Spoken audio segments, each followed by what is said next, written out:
Hello mga kaibigan, maligayang pagdating sa aking channel. Ngayon ay magbabahagi ako ng magandang Tugba Buyak Ustan video para sa iyo. Desert post mula sa Tuba Buyak Ustan. Nabalitaan na si Tuba Buyak Ustan, na matagal nang nabalitaan tungkol sa mga paghihirap na naranasan niya sa kanyang kasal kay Engin Akyurek, ay diborsyo.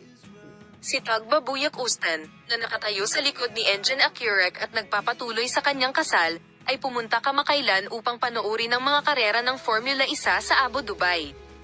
Ang sikat na aktres na si Buyak Ustan, na nagpapatuloy sa kanyang bakasyon sa Dubai, ay nagpost ng isang desert post sa social media account na aktibong ginagamit niya. Mabilis na dinagsa ng likes at comments ng kanyang followers ang post ng sikat na aktor.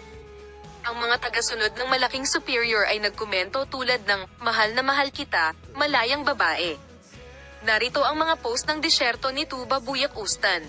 Si Tugba Buyak Ustan at Engin Akyurek ay gumawa ng mga pahayag tungkol sa kanilang relasyon, at ang mga post ni Tuba Buyak Ustan sa Dubai mula sa kanyang paglalakbay sa disyerto ay lubos na pinahahalagahan. Iyan lang mula sa amin sa ngayon. Follow mga kaibigan, magkita-kita tayo sa mga bagong video.